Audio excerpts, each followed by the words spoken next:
Hello and welcome to the Ice Guys. This is the show that takes you into the world of the National Hockey League. Every game, every day, from a betting perspective. With pro sports handicappers, Ian Cameron, Alex B. Smith, and various guests from the world of hockey and sports betting. And now, here's your host, Ian Cameron.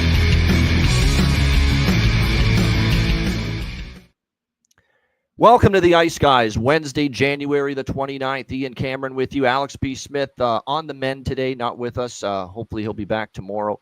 But with us today, making his Ice Guys show debut, someone we mentioned last week that he'd be joining us here today on this Wednesday show. Recently retired from pro hockey, now getting into some things connected to hockey after hanging up the skates.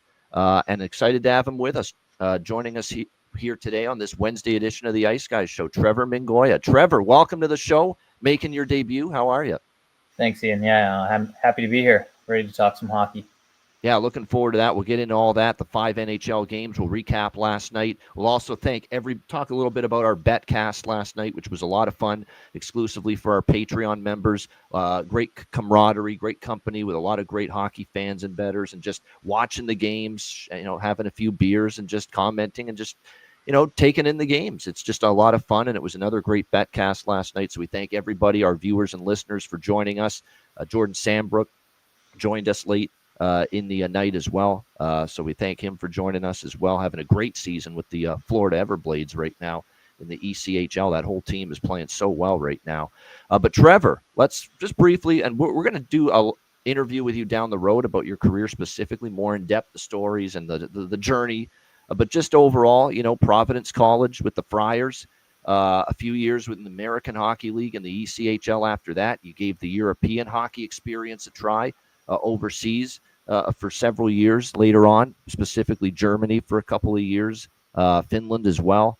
And then you just basically called it a day as far as the hockey career just a couple of weeks ago. So just tell us about just the overall career and how sad it might be to say, it's over, but also the excitement you feel about what's next for you. Yeah. I mean, it was a long time. I think I put on skates at around 3 years old. So it's, I just had my 33rd birthday on the 18th of this month. So 30 years playing hockey, which is pretty wild. Something I always dreamed of. And I played 8 years professional, played Providence College, fortunate enough to win its championship there in 2015, a couple years in the States as well. And last 6 years were in Europe, and 3 kids now, wife, and moving the family back and forth to the other side of the country has gotten to a point where it matched my body's inability to continue going. So it was time for me to think about what was next. I wanted to stay in the game. Coaching was my first thought, but we've been planting some roots here where I live down in Charleston, South Carolina. And getting into the agent and family advising business.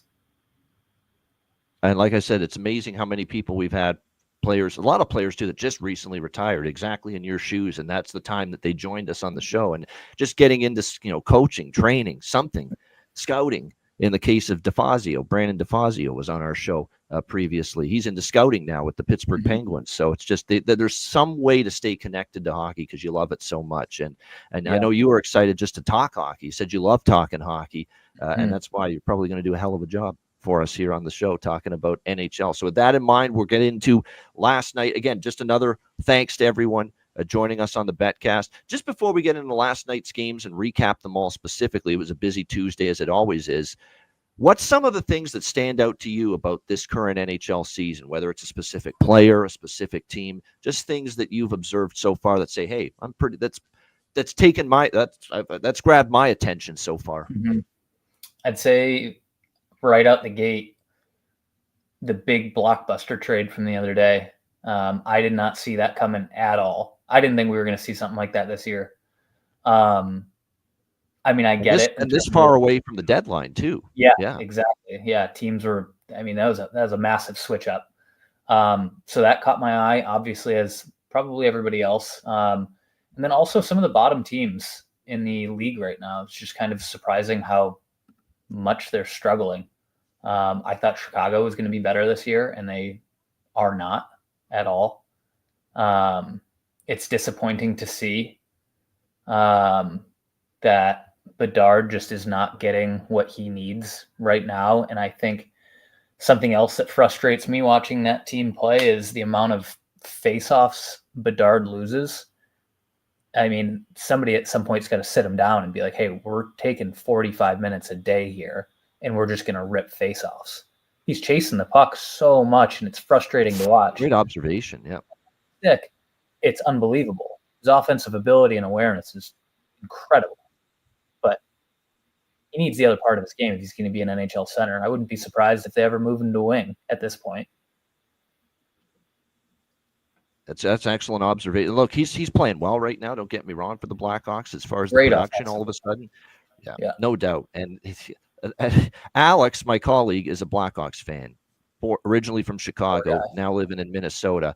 And you know, he always says Bedard's playing with a bunch of bums right now, essentially on the Chicago team. I mean, he is definitely not blaming Bedard for anything that's going on with the Chicago Blackhawks right now, but that's definitely an excellent observation. I'll ask. I assume this Matt Robinson saying, ask Trevor about my boy Kyle McKenzie. Was that a former teammate of yours? I guess so. Yeah, we played together at Providence. I love Kyle. Yep. Love Kyle. All right, nothing but good things to say. Is he a bit of a character? Great character. Oh, yeah. Great character. Yeah. Yeah. Obviously, great locker room. Probably one of the best locker room guys I've ever played with. There we go. So Matt Robinson. There you go. There's your answer, Matt. Kyle McKenzie. Nothing but good things to say about him. That's an interesting one. So Connor Bedard's struggles in the face-off dot stand out more than anything lately, and the big trade, obviously, with the Hurricanes and the Avs. One thing I want to mention, too, about Bedard's face-off issues that you brought up, wasn't Crosby already by this time of his career, like a year and a half into his NHL career, already such just a face-off machine, as far as his face-off win percentage? That's the thing. He quickly became an elite face-off guy, and obviously Bedard, it's taken him a lot more time. Yeah, I saw, I don't, maybe it was a show on TSN that they were doing a segment, and they were talking about other current top number one centers for teams in their face-off percentages their first year. And a lot of them were pretty low, but like he has the worst, and everybody else had gotten progressively better into their second year. And he's, I mean, correct me if I'm wrong, he's probably around the same thing. And it's not just all on him. Like he also, his wingers need to get in, help him out a little bit better, but he's also losing draws pretty clean. And I mean, there's nothing else a winger can do to help him on that. Yeah, I mean, that just takes time. It takes reps. Like he's going to get better at it, but I mean, there needs to be, I'm not in their locker room. They could be working with him a ton on it. It's just, and if it's not working, move him to wing. I mean, that's my opinion on it.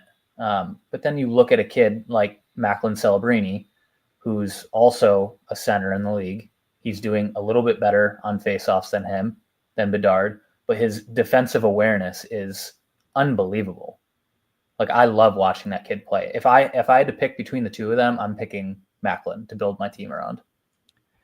Yeah, Macklin. I've got a plus 600 ticket on.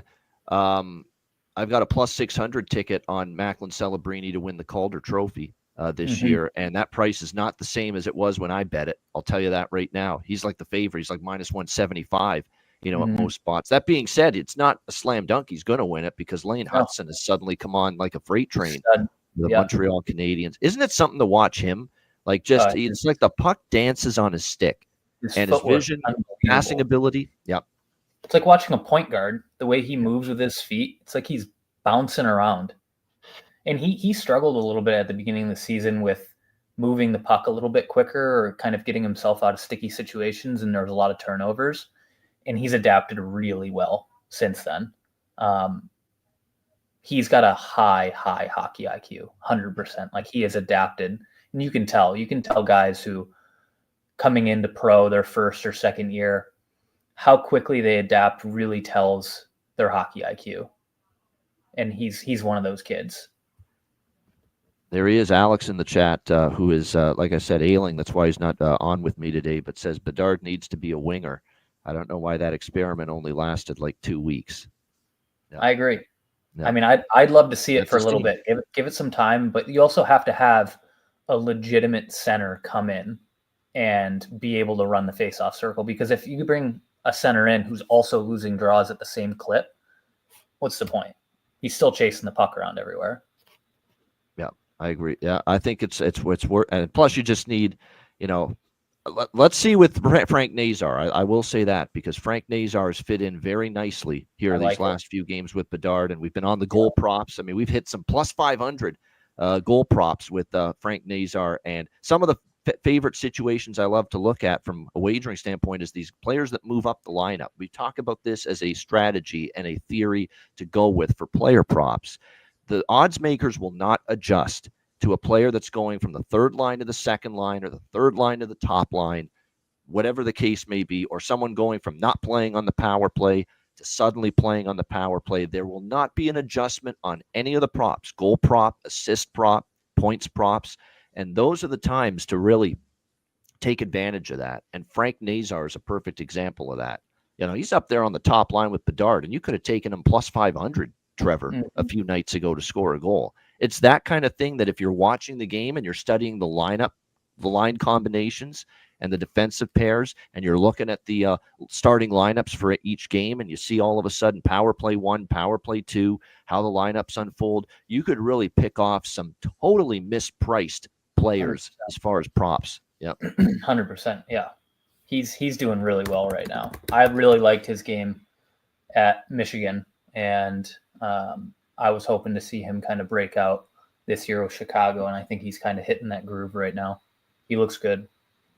He does. And speaking of, that's a great segue to the first of the games we're going to recap from last night. Chicago, they look good. 4-1. How about that? They were, and we jumped on them for a small bet, plus 300. One thing we've noticed in the NHL, Trevor, is there's never a situation where I say there's justification for a team to be minus 400 favorites in this league on any given night. It's just, you don't want to take that. You don't want to lay a price like that with a huge favorite like that. This is, first of all, it's the NHL.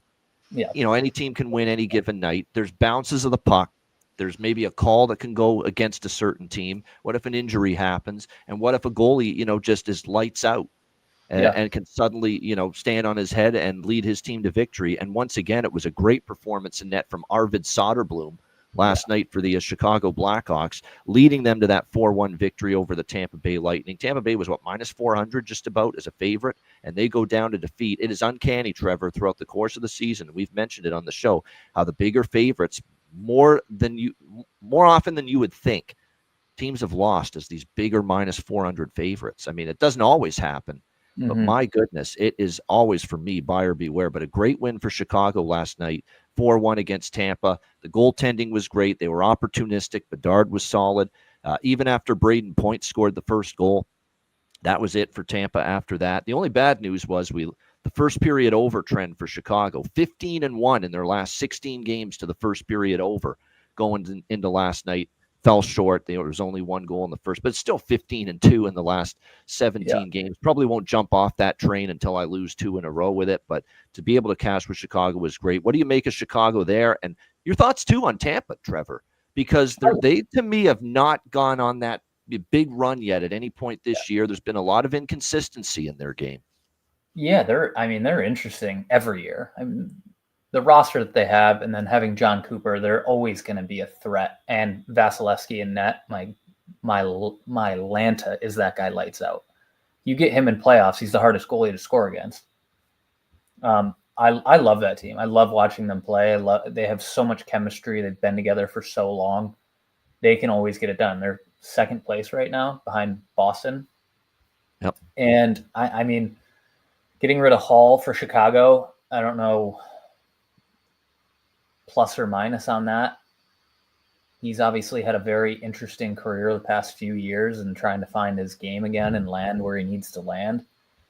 But Bedard's goal last night, I mean, that's just a sneak preview of what you're going to see for a long time coming with him. That was just outrageous. But yeah, I mean, the Blackhawks have so much rebuilding to do, and it's at this point, how do you even rebuild? Where are you starting?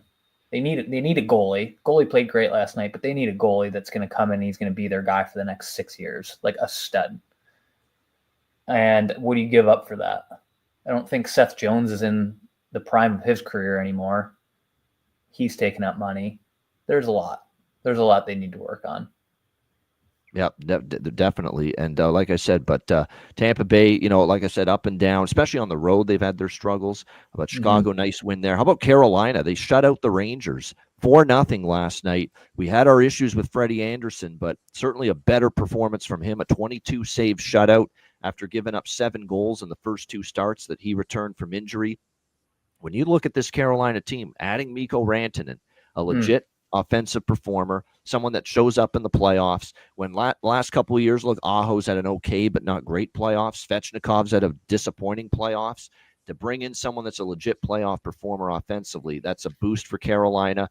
Yeah, there's still some questions without Pesce. Is that blue line still as strong? But the more I look at them, they're getting better, that blue line. There's been a drop-off just a little bit in their defensive game, but they're still certainly an above-average blue line as long as you got players like certainly Jacob Slavin, leading them at that back end. The question is going to be always, it's going to come down to Frederik Andersen and Pyotr Kochetkov, that goaltending duo. But when they play like they did last night, Carolina can beat anybody, and Carolina is absolutely a contender, for the Stanley Cup. But getting 100%. That consistency from him in net is going to be the question. That's a tough loss for the Rangers last night. 4-0 getting shut out, and especially after the way they lost the Colorado game in the dying seconds on Sunday afternoon. 5-4 with that 2-on-1 goal. Makar steps out of the box, 2-on-1. Yeah, that's a brutal way to lose. Yeah, talk about rough for us. A lot of us here on the show that watch, and me included, Alex as well, having the draw on that game at plus 350. Big price for the game to go to overtime, and with 15 seconds to go. See you later. Absolutely brutal there with that 5-4 result. Let me throw our system play, our Ice Guys system play at Trevor, and see if he thinks it makes sense. We think it makes sense. The results specify that it makes sense. It's betting for a high-scoring game after a team gets shut out in their previous game. Does that seem to make sense to you? Because that's a system play that we have gone to, Trevor, all year. The betting the first period over, the full game over in games after a team suffers a shutout loss. And in those situations this year where the team has been shut out, the following game, first period over is coming through at a 56-37 clip in the first period over, and then 51-36-6 to the full game over. So very, very strong results. And theoretically, just as a guy that played the game, were your teams when you got shut out like the Rangers were last night, was the next game like, okay, we got to get our offense going, take a few more chances, take a few more risks, and the focus is more zoned in on, hey, we got to score some goals. You can't win, obviously, getting goose-egged. Yeah. No, I think that's a smart way of thinking it, because, when you get shut out, there's a lot more than just you didn't put pucks in the net. Like, it could be bad puck luck, bad bounces, posts, all sorts of different situations that... Overpassing. I find overpassing. Yeah, overpassing. Maybe you get a goal or two called back. Especially in the NHL, you then get shut out and go into your next game. You're going to put up goals. And then once you get a couple, you kind of feel the pressure off the shoulders. You ease up on the grip of your stick, and then it just comes a little bit more naturally. And, I mean, unless you're at the bottom of the barrel and a team who's given up and just trying to win the draft lottery, then you might get shut out again. But those other teams, like, you can bet they're going to put up 2, 3, 4 goals. That's kind of how I'd look at it. When it's a bad night for a team, Trevor, when you give up hat-tricks to 2 different players on the other team. How about that? Happened last night to the Boston Bruins. They give up a Hattie to Tage Thompson, who had a phenomenal night. When that guy decides, I'm going to dominate and I'm going to own the ice, can't stop him. And he had one of those nights last night for Buffalo. I played against him his freshman year at University of Connecticut. Really? Yeah, he was one of those players. It was his year. So he came from the NTDP. He was maybe a third-line player at the NTDP. Didn't get drafted. I think he didn't get drafted. Pretty sure. But he was. He came in to UConn as a low-end recruit for the NTDP from the NTDP, and just absolutely tore it up at UConn. And guest appearance by my wife. And Hello, Mrs. Yeah, Mingoya. you could see it. You could see each game that this kid was just getting more and more comfortable being in a position where he was the guy. And he was, what was he, 6'7"? He was toe dragging like he was Brian Giunta out there. And it was unbelievable to watch this kid's development through his freshman year of college. And then when he signed pro and he started slow, I think in St. Louis's organization, and then he got moved to Buffalo and just took off. I mean, he is so fun to watch. That's when he went to another level. Yeah, that first year or two in Buffalo. Then he had that down year last year with them where he kind of took a step back. And early this year, it was kind of hit or miss for him. But, boy, the last, like I would say, several games, handful of games, Tage Thompson that dominated 2 years ago is back. Vibing, 100%. The patience that he shows when he's playing like this, when he's able to hold onto the puck and make some of these plays that he makes, that's when they're in that flow state and you can see it. And it's like makes you want to watch each game that he's playing. He's one of those guys who you can visibly see that he's in that flow state, and it's fun to watch. No doubt. It was fun to watch Buffalo. Peterka, as I like to say, J.J. Peterka with the hat trick for Buffalo.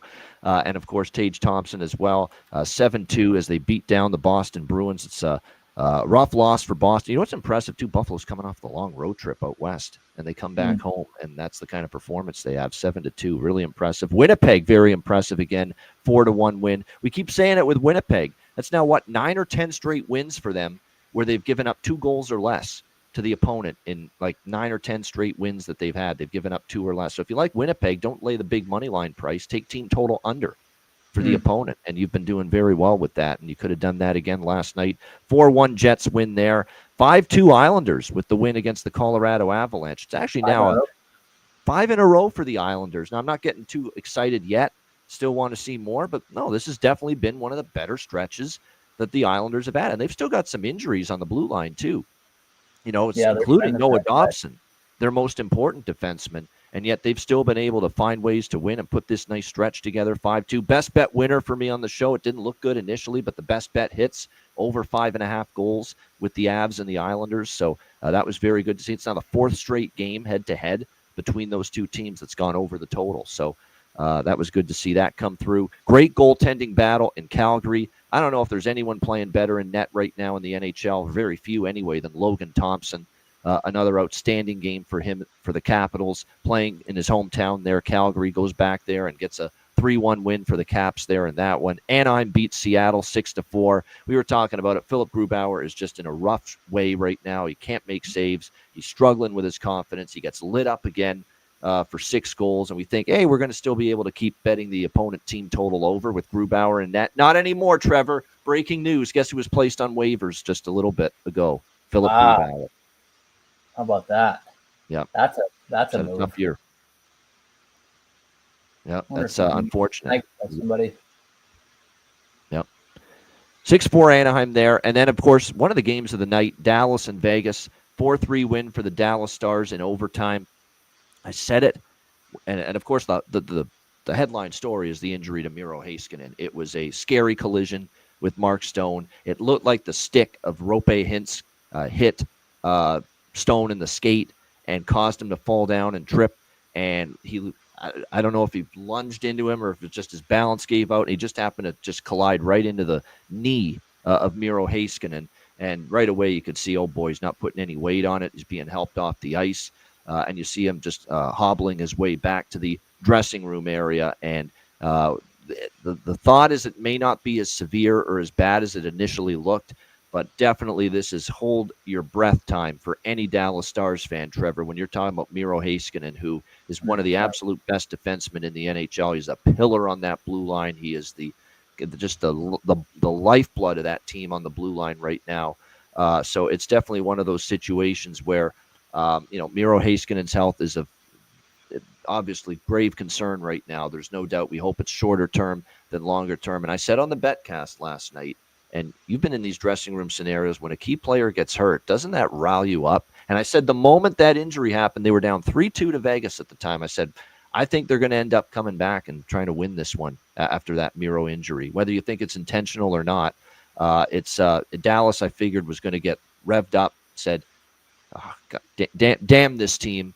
You know, we've lost our best defenseman now. We're going to get them. We're going to show those bastards that we're going to get them. And sure enough, they tied it like a few minutes later. And then a beautiful goal and a great game from Wyatt Johnston overall, but a beautiful passing play in overtime to get the game winner for the 4-3 comeback win. I said at the moment it happened, that injury. Watch Dallas rally the troops and with the old win one for the Gipper, you know, and that's exactly what happened last night.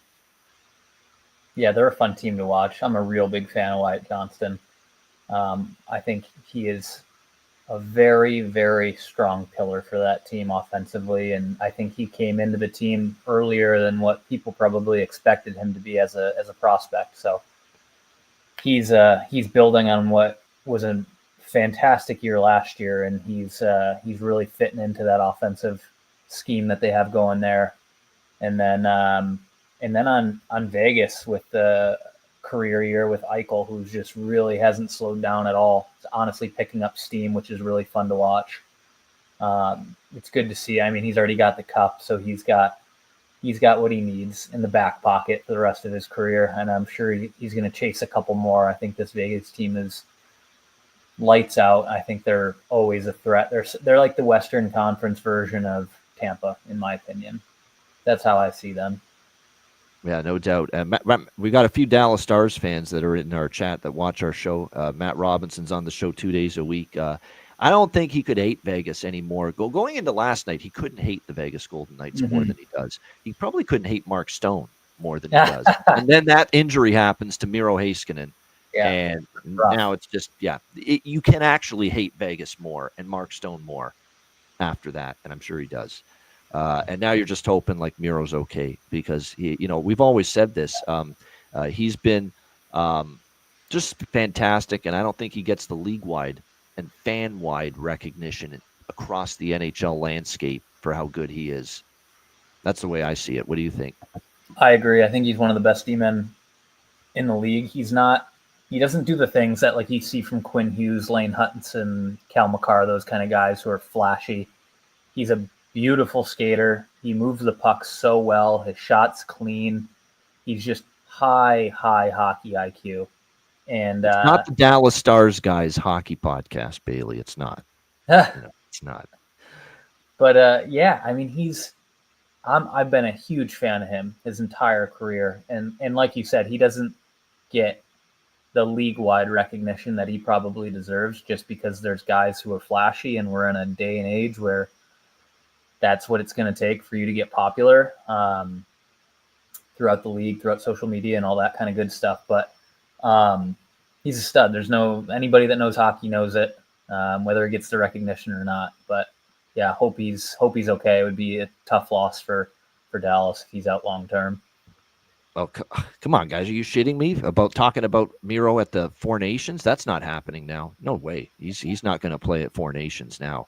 The hope for Dallas is they've got him, for the stretch run of the regular season and the playoffs. I think that's what they're hoping for right now. I think he's totally off the table now as far as him participating for Finland at the Four Nations face-off. I don't know that. It hasn't been confirmed yet. Maybe this is not even close to as severe as we think it is, his injury, but I just can't see him playing for Finland now after what happened last night. So we'll see. What's the date?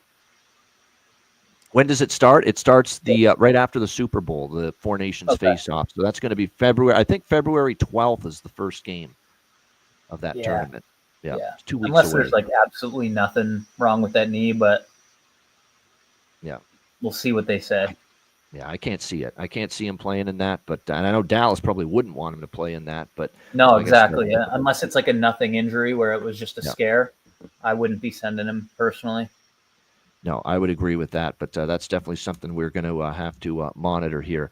One last question about last night and the teams involved before we get to Wednesday's games. 5 games to preview in just a moment, but the Winnipeg Jets, are you buying them? Yes.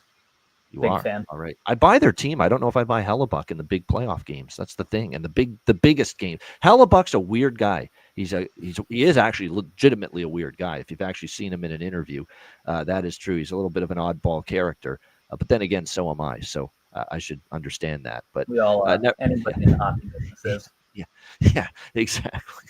I sing half the time with song references on this show. So, yeah, I'm a little bit of an oddball. I agree. But when I look at Hellebuck, he has been phenomenal in regular seasons. He's been phenomenal in just the long stretch of the season overall. But in playoff games, and this goes to the Four Nations that he'll be playing in for the U.S. as well. Is he going to deliver his A game there in the big pressure spots, the big international tournament, playing for your country? Is he going to deliver the A-level goaltending for the Jets this year in the playoffs that he didn't last year when they got bounced by Colorado? It's the only question I have, Trevor, because you're right. The rest of the team looks great. If he performs really well at Four Nations, they're probably my favorite to win it. I would agree. I think that's a great precursor for him. If he does it, I think he's just going to have even more confidence. And I think, as he gets older as well, the more often that they're in playoffs, and there's less pressure on him each year. Because at what point would you just going to be like, this is just who he is? So then if he overperforms, it's basically giving the fans I'm going to undersell you and over-deliver kind of situation.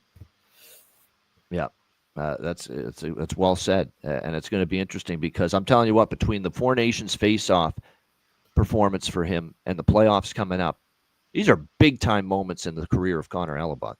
Because let's say he flounders in the Four Nations and in the playoffs again for the Jets, people are going to look at him as, you can only get it done in the regular season. You can only play at your best in the regular season, And so this is important. These are the biggest 6 months of Connor Hellebuck's career coming up. I don't think it's over-exaggeration to say that. No, I agree. Yeah, I think really it's a very important time for him. There's a lot for him to prove, for sure. I think he's up to the task. That's my opinion. I'm he's ready. That down. I think he's going to do it. Absolutely. Well, like I said, he's been awesome this year. Again, awesome in the regular season for the Winnipeg Jets. And like I said, maybe it's his time to, in the biggest games, bring that same performance to the table. We'll see. Hopefully we bring our best performance to the table here with this Wednesday card. 5 games. We'll begin with Philadelphia and New Jersey. Devils minus 185 home favorites, 5.5 the total in this game. No Nico Hischier, of course, the captain of the New Jersey Devils, remaining out of the lineup for them. And obviously, when you're talking about no Nico Hischier, you're talking about a player that is obviously just incredible at both ends of the ice, has missed, every bit as much defensively for the New Jersey Devils as offensively. You miss the face-off prowess. You miss a lot of things that Nico Hischier delivers for the Devils. So he's out for them. And, of course, Jacob Markstrom out 4 to 6 weeks, as we've talked about. So we would expect Jake Allen to get the start here tonight for the Devils. I'm looking at RotoWire. No confirmation of the goalie yet for either team. Samuel Ersson is currently projected for Philadelphia to be in net, but that's not confirmed. Sean Couturier is a game-time decision for them here in this game tonight. Actually, he's been ruled out with an illness. That was actually a couple days ago. He missed the game with an illness, but tonight we'll have to see, as of now, a game-time decision. So this is a rematch. These teams played, obviously, a couple nights ago in Philadelphia. Flyers got the win 4-2 in that game. Now they play in Jersey at the Rock Prudential Center. New Jersey suddenly, like I said, they got those 2 wins against Boston and Montreal after Sheldon Keefe, the head coach, kind of lost it on his team at that morning skate prior to the Boston game, and they responded and they drubbed the Bruins, and then they won in overtime against the Habs, but then they lose 4-2 to the Flyers. The one thing we noted about the game Monday with these two teams is the streak of Jake Allen giving up 3 goals in a game. It's something he's done quite a bit, and this is what we talk about, Trevor, with hockey odds makers. Half the time they don't pay anywhere close to the amount of attention to hockey as they do football and basketball specifically. But when you look at Jake Allen right now and the recent pattern in his performances, and it's obviously got to be him moving forward, in a majority of his starts, he gives up 3 goals. It's pretty consistent. It's pretty amazing how consistently he's done that. He's done that now in both starts since Jacob Markstrom got injured. He gave up 3 to Montreal. He gave up 4, obviously, to Philadelphia in the last game. I cashed a ticket with the Philadelphia Flyers team total over 2.5 on Monday night in the game with these two teams. I feel like I'm going right back to that same bet tonight. It's over 2.5. It's minus 106. It's a very good price. We're only asking the Flyers to score 3 goals. Jake Allen usually gives up at least 3 more often than not. So that's probably what I'm looking at here. Once again, is just run it back with what I had on Monday night with these two teams, and that's Flyers team total over 2.5 here, minus 106 in this game. Yeah, Devils have given up 3 or more goals in Allen's last 7 starts. So 7 straight starts, he's given up at least 3. So it's one of those deals, and we talk about this, riding streaks, riding trends. If it ain't broke, don't fix it. I like Flyers team total here over 2.5. You could take the plus 155 on the money line to win. I do expect the Devils to play better tonight, so I feel more trustworthy of the Flyers scoring 3, not worrying about whether they win the game or not. So I definitely prefer team total here with Philadelphia over 2.5 in this game. I'd lean full game over as well, 5.5, but definitely prefer the Flyers team total in this one. Trevor, any thoughts here? Flyers, Devils.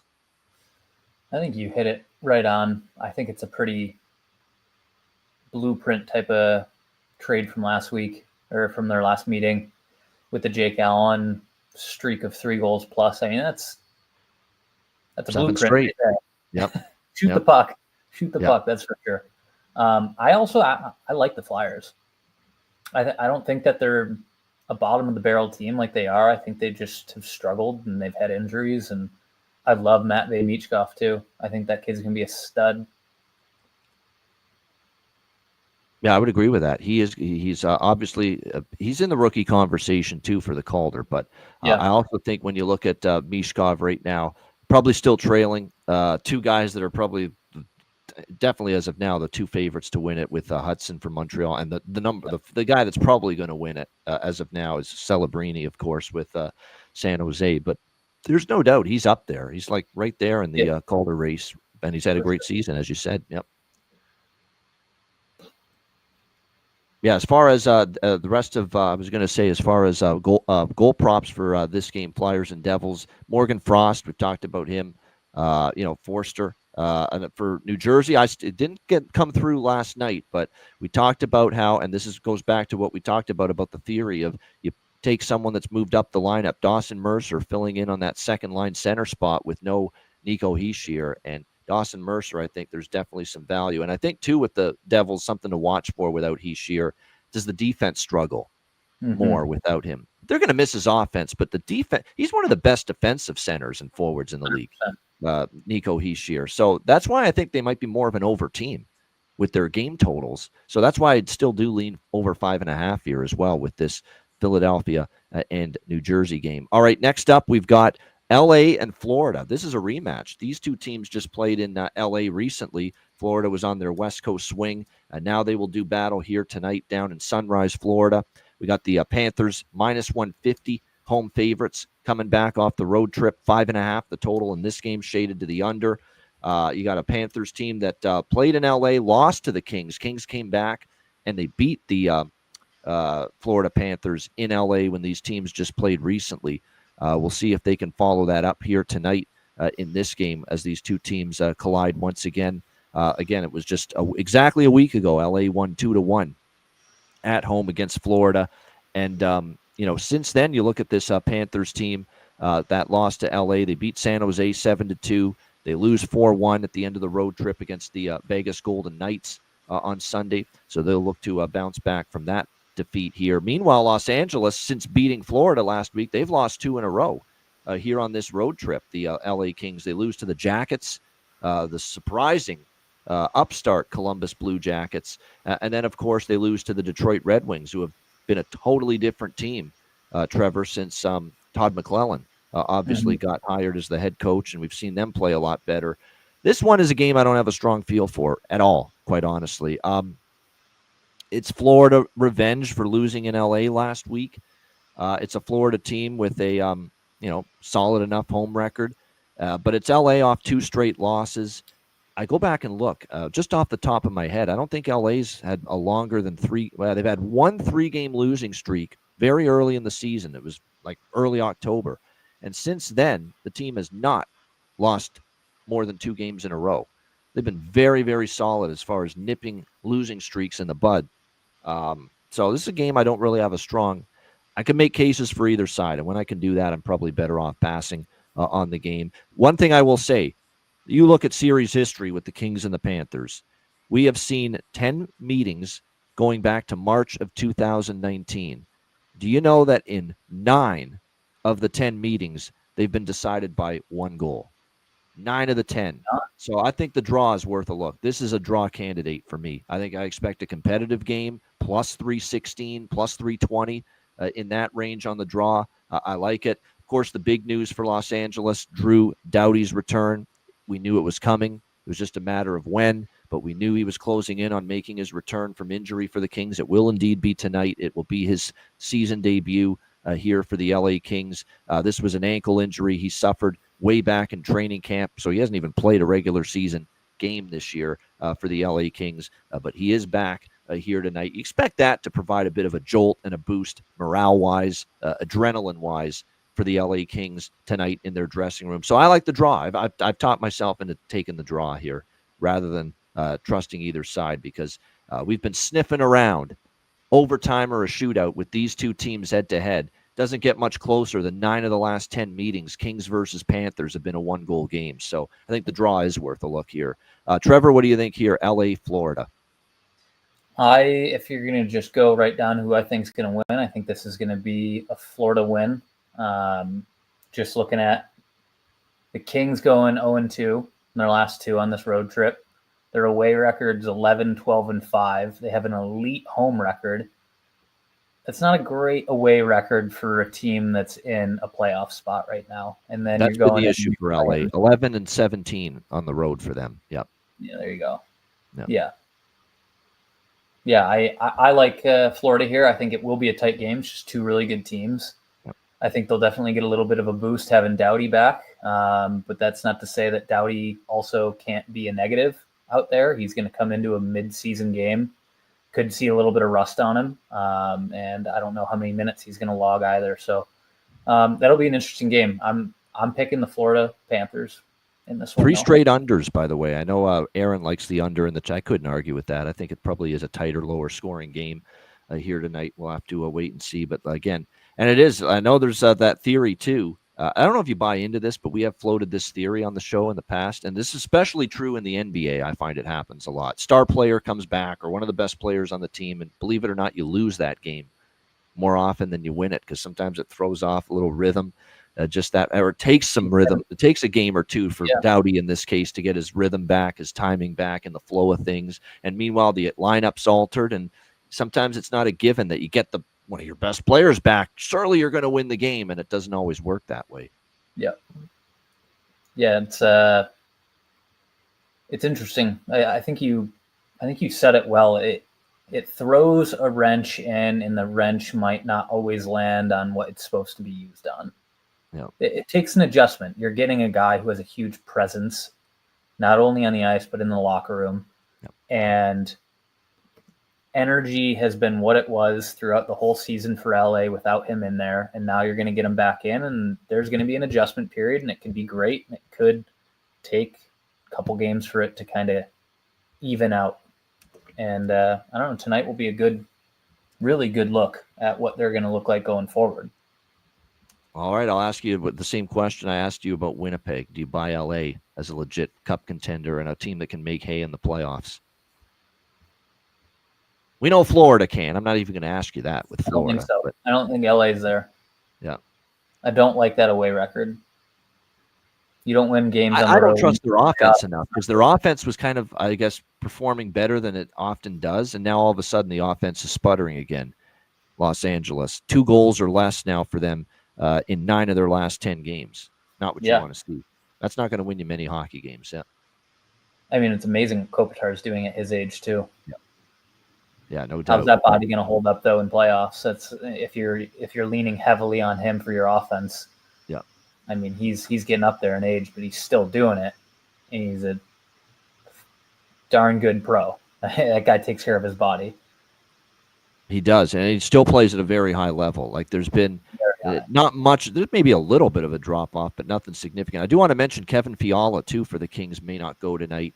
Game time decision due to an illness for him for the LA Kings. Bobrovsky is confirmed in net. Darcy Kemper projected for the LA Kings to start tonight, but like I said, not confirmed as of yet.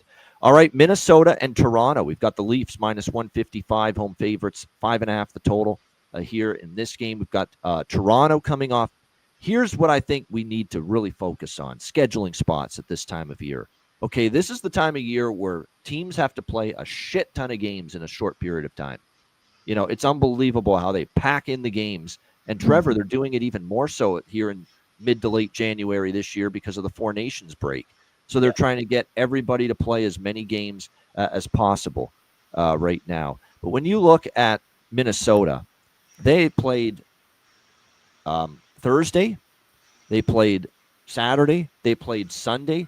They're now playing here tonight on a Wednesday. And for Toronto, they played against Columbus on Wednesday, Ottawa on Saturday, and they've been off since that Saturday loss to the Senators. And this is like their third game in 7 or 8 days. So a rare opportunity for the Leafs to have an extended break here.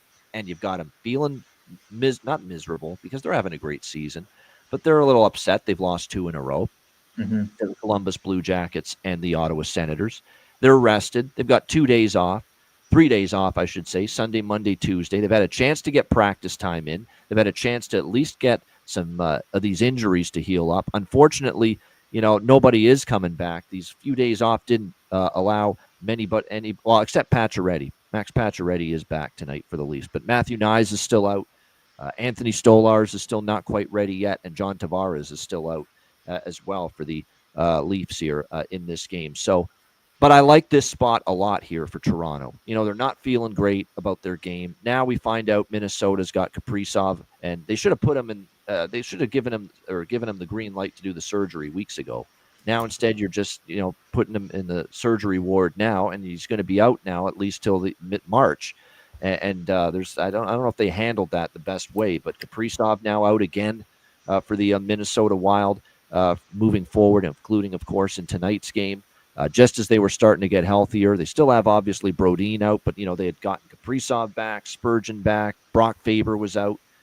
They got him back from injury, and just when they're starting to get healthy again, they suffer a Kaprizov setback that he needs surgery. Gustafsson will get the start in net. Jonas Gustafsson here for Minnesota. He hasn't been as great lately.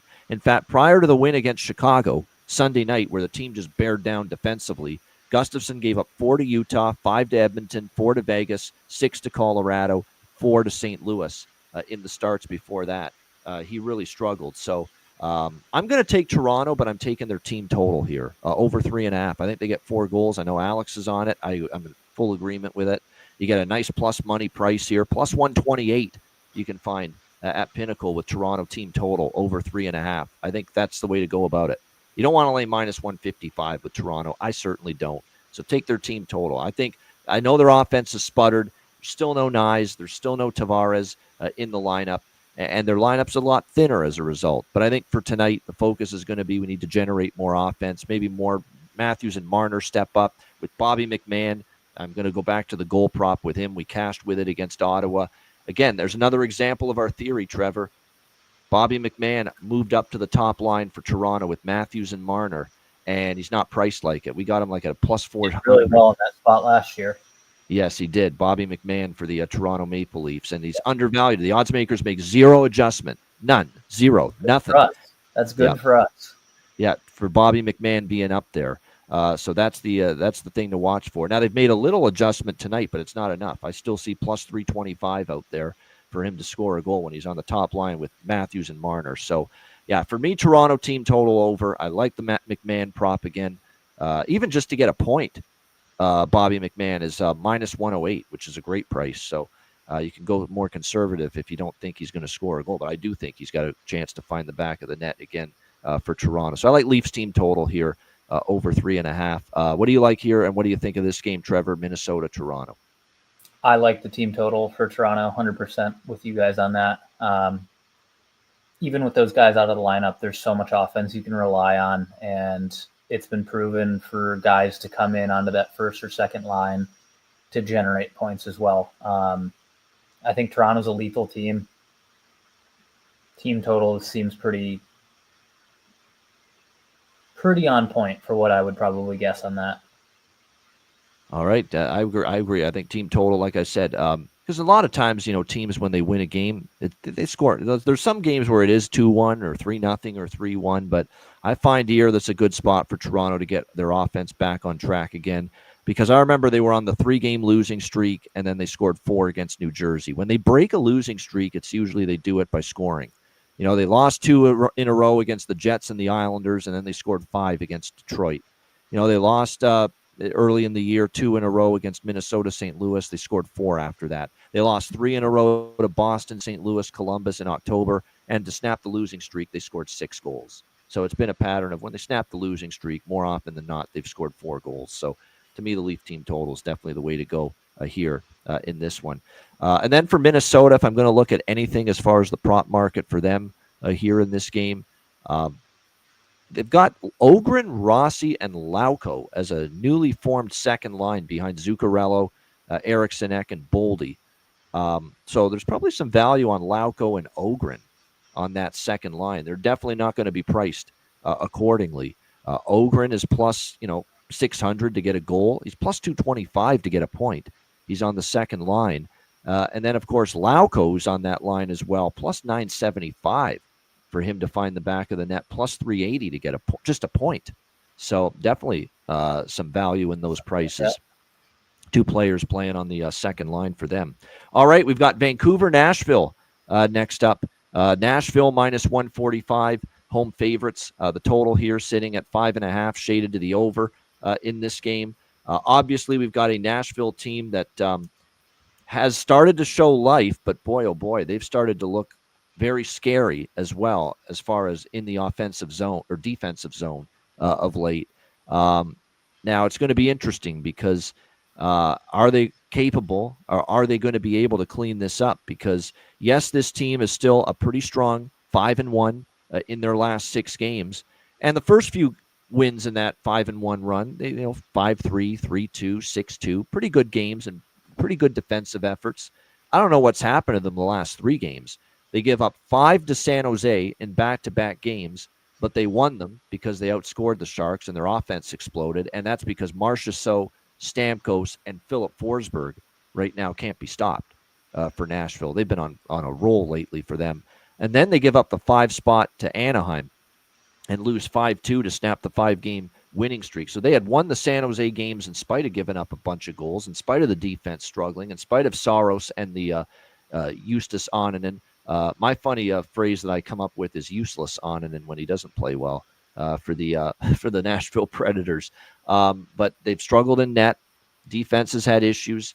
You got Vancouver coming in here, and I'm ready to, lower the casket, if you will, on Vancouver because of just the way things were falling apart on this team. It had been a miserable run, and here they are now. They beat a pretty good Washington team at home 2-1, and then they beat St. Louis 5-2 on the road. So it's a tricky side for me. I think I could only look at Vancouver at this price. I'm not ready to lay with Nashville and their defense and their struggles to keep the puck out of the net at minus 145. I just don't want to take them at that price. What I do like here is, you see what we're seeing with what we've seen lately with the Vancouver Canucks. I think this is over by Fecta until proven otherwise with Nashville. There's been goals early in their games of late. There's been goals often, obviously, in their games. Like we've seen first period over and full game over cash in 4 straight Nashville Predators games going into tonight. So, and look, we're getting a cheap price here because Vancouver's not thought of as an offensive juggernaut by any stretch of the imagination. I like over by Fecta here. Over 1.5 first period, over 5.5 full game. This is just a bet where I'm happy to make it, and I'm happy to do it until Nashville shows me they can shut things down defensively, and they have been atrocious at that the last few games, giving up, 7 goals or 5 goals to San Jose back-to-back against the Sharks, and then 5 in the loss to Anaheim. And it hasn't mattered who's been in net. Like, it's probably going to be Saros tonight, and it is, and it's Thatcher. And that's another thing about this over. Thatcher Demko hasn't been anything to write home about since he's been back. He just gave up 6 goals to Edmonton in his last start. He hasn't been great, since he's been back from injury. Saros is fighting the puck, struggling with his confidence. I think it's not much to ask to get over 5.5 here tonight with Vancouver and Nashville. And then you've got the stuff off the ice, Trevor, with Vancouver. Jim Rutherford. I don't know. Is it old age or is getting senile or what? Who comes out and makes that statement That, oh, yeah, there's definitely problems. JT Miller hates Elias Pettersson and vice versa. Elias Pettersson hates JT. Who comes out and says that as a president of hockey operations publicly and makes that a public display and makes that publicly known? I think we all hinted there was some dissension in the ranks with the two of them, but who the hell says that when you're the president of the hockey operations in that interview yesterday that, yeah, they hate each other's guts. They're not getting along. There's no fixing it. That's basically what he said yesterday to the interview. And then the media today, I saw the clip of it, Trevor. They're in the dressing room of the Canucks for the game morning skate, and getting the interviews. They're asking JT Miller, what did you think of Jim Rutherford's comments? Are you shitting me? Are you kidding that you're going to ask him that? You really think he's going to give you a quote, and comment about those statements by Jim Rutherford? You got to have bolts in your head if you think he's going to say something about it. I couldn't believe it. You're like, what? I know it's your job. You got to ask the question because Rutherford came out and said that yesterday. Yep. But if you think for a second JT Miller is going to say something to step on someone's toes about it, I mean, what did you expect him to say today? Really? What did you expect him to say? It's insanity to me that you thought you were going to get a quote out of JT Miller about what Jim Rutherford said about his relationship with Elias Pettersson. That's my rant. It's a rough move. I mean, that's just shocking.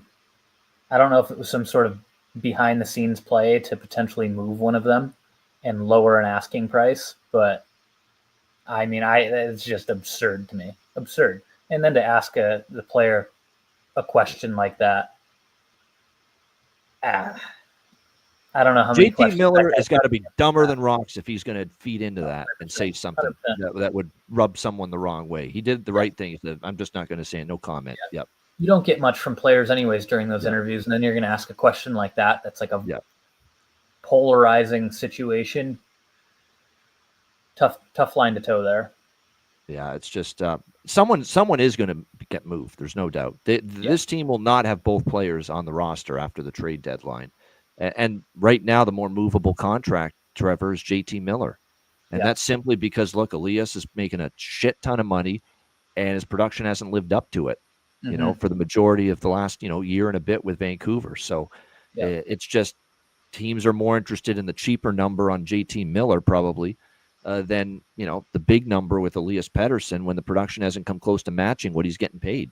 And right now, these days, whether you like it or not, Trevor, as a player, the judgment on you and the opinion of you is almost attached to the dollar amount. Like you're judged based on what you're producing for what you're making. Mm-hmm. Absolutely.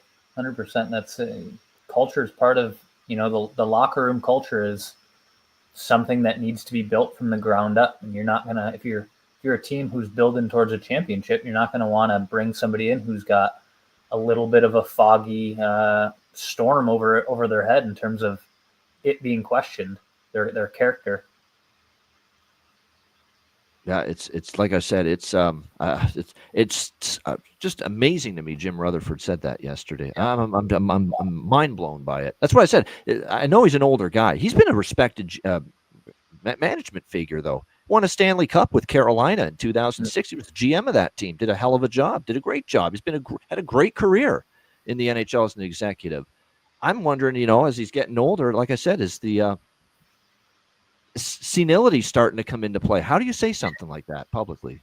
Seriously, it's crazy. It's mind blowing to me that we heard that from Jim Rutherford yesterday. But I like the over by Fecta here. What do you think of this game here, Trevor? Canucks Predators. Yeah, I think the over is good. I think these teams are both struggling defensively, and I think this could be a high-scoring one, especially with all the firepower on both teams. Yeah, what's funny about Vancouver? I'll throw this out at you here. Vancouver suddenly has gone over the total in their last 3 road games. So we don't think of Vancouver as a big over team this year. But great. Yeah, 3 straight road games for the Canucks have gone over. 6-1 loss to Winnipeg, 6-2 loss to Edmonton, and then the 5-2 win the other night against St. Louis. So, like I said, they've been early in the year under Tocchet. They were playing pretty tight on the road defensively. Now that's kind of gone the other way a little bit for them. The last few games. Yeah, Quinn Hughes has been an angel during this whole time. the shit he's having to deal with right now as the captain. And don't forget, this is a guy that's just trying to get comfortable as the captain and the leader and the voice of the team in the dressing room. And he's got to deal with this shitstorm and this bullshit and this crazy nonsense every day. Could you imagine that? Put yourself, Trevor, in his shoes. I mean, my goodness, it would be tough. Yeah. Yeah, he was a young captain, and he's dealing with players that are both older than him and both very high paying, and God knows there's egos in the NHL and in every league. So it's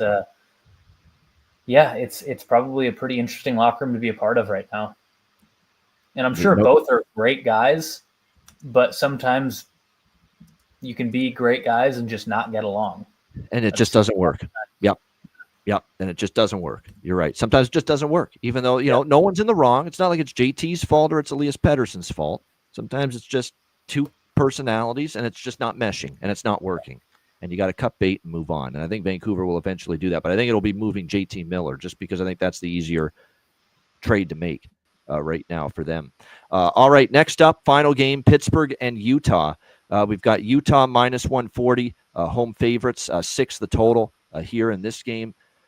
I mean, the Penguins, Crosby is starting to get a little miffed with some of the questions, talking about his future and the trade rumors, and he got a little upset about that the other day. But they're starting to come out again because this has been an absolutely awful road trip for the Pittsburgh Penguins, especially the last 3 games. Those are all winnable games against teams that are probably even a little bit worse than you, and you lost all 3.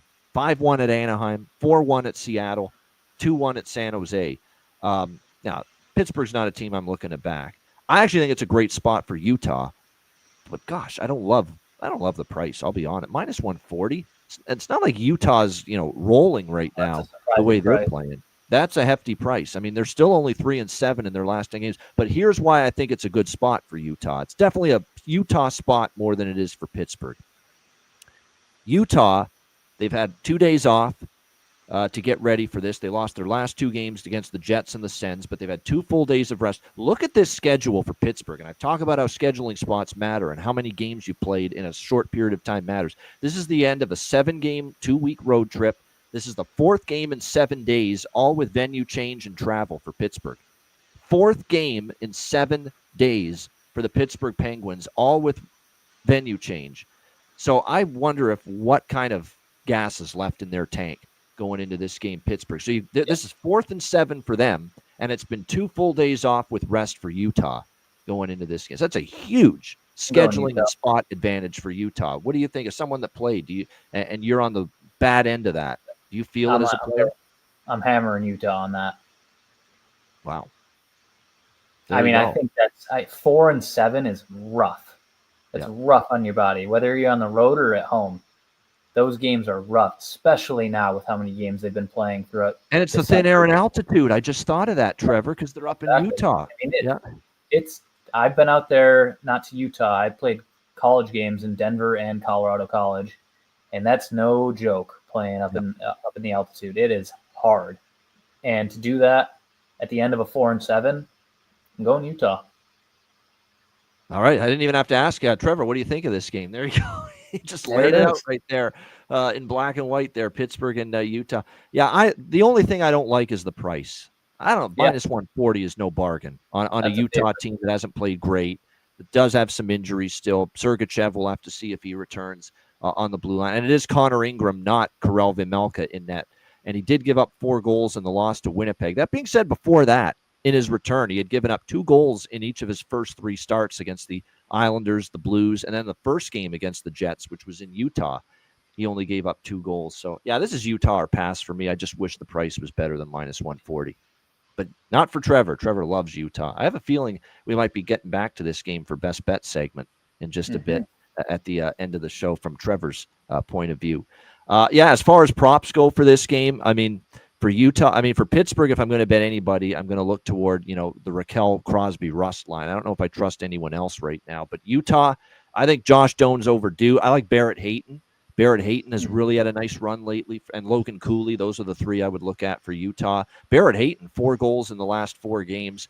I think there's a chance he gets on the board tonight for the Utah Hockey Club in this game. I could see Cooley, and I could see certainly Josh Doan event finally getting on the score sheet for the Utah Hockey Club, see if they're able to do that. Great stuff.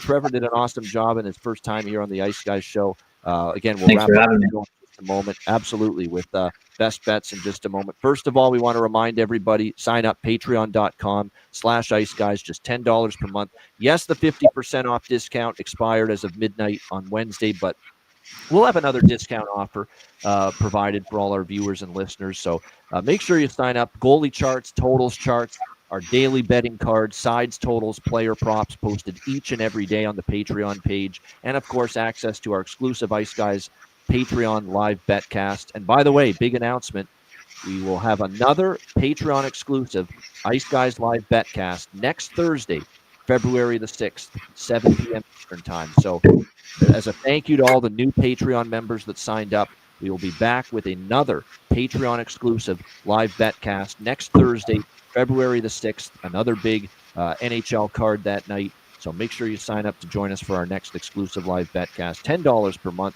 Your subscription goes a long way to supporting the show. Patreon.com/Ice Guys, just $10 per month. And check out the Ice Guys store as well. Get your gear and your merch. New gear, new merch as well, which you'll see in the ad that we're about to run in a few seconds. iceguys.myspreadshop.com. All right, we'll be back with Trevor for Best Bets, Bargain Bin Special to wrap up the show in just a moment. First of all, getting lightheaded there for a minute. Forgot what I was about to say. Best Bets, Bargain Bin Special, the night coming up in just a moment. But first, time to hear from our great Ice Guy sponsors.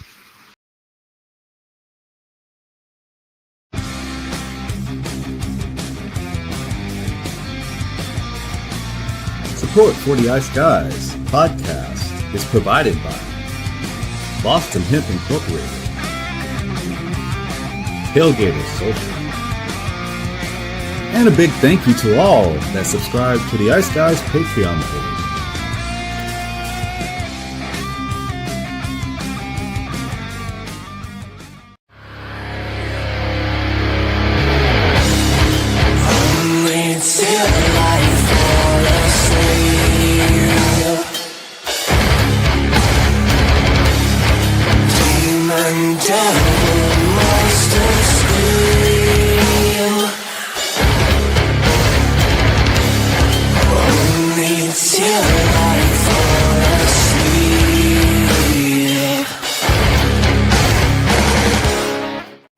Everyone loves a perfect pair.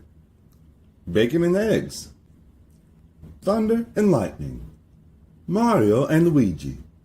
A hot dog with fries. Ian and Alex B. That's right. Everyone loves a perfect pair. So why not pair up your game nights with Boston Hemp? From exotic flower to concentrates and edible products. You'd be hard-pressed to find a better pairing than Boston Hemp and hockey. Check them out today at bostonhempinc.com. That's bostonhempinc.com. Boston Hemp Incorporated, the official smoke sponsor of the Ice Guys. Void where prohibited by law. Not available outside of the United States. Must be 21 or over to obtain products. Check your local regulations to see if Boston Hemp is available in your area. All right, shout out to all our great sponsors, including Boston Hemp Inc., 20% off using the promo code ICEGUYS at bostonhempinc.com. All right, Bargain Bin Special of the night. Trevor, you can pass on this if you want, but what this is a plus 300 or better priced player prop. So it's one that's off the grid a little bit. It's not like recommending an Austin Matthews or a Connor McDavid. It's someone a little bit off the grid, someone that maybe sneaks up on you and scores a big goal tonight. So do you have anyone in mind for the games tonight on this Wednesday slate? I like the Bobby McCann. I think that's going to be a good one. I'm with you there. Bobby McMahon is a great one for Toronto, plus 325. I used him I'm not going to use him tonight for Bargain Bin Special, but I totally understand why you are. I love it. He scored the other night against Ottawa on that top line, and I like it once again here tonight for Toronto. But that's not my Bargain Bin Special. My Bargain Bin Special is from the game we talked about last, Pittsburgh and Utah. We're taking Barrett Hayton. 4 goals in the last 4 games for the Utah Hockey Club, plus 360 for Barrett Hayton to find the back of the net tonight. I think that's a pretty good price for someone that's been in good form lately for Utah. So Barrett, Hayton, Utah Hockey Club, plus 360 for my bargain bin special of the night. All right, best bets to wrap things up for this Wednesday edition of the show. We'll start with our guest who did great job. You're going to get your contract, I think. The PTO was great. It went well for Trevor Mingoya on his first show. But best bet for this Wednesday, what do you like most? I have a feeling I know what it is. Oh, man. Let me pull this up real quick. I think it's I thought I just assumed it was going to be Utah. You know, I wanted to say that. I wanted to say that right out the gate. But I'm almost going Leafs. You like Toronto. You like that team total more. I think the lack of Kirill Kaprizov is gonna really hurt them. I think it's gonna really hurt the Wild. That's what I'm going with. Leafs. Toronto. All right, there you go. We'll give you the team total on that then, over 3.5. It's a good price, plus 130 with the Leafs team total over 3.5.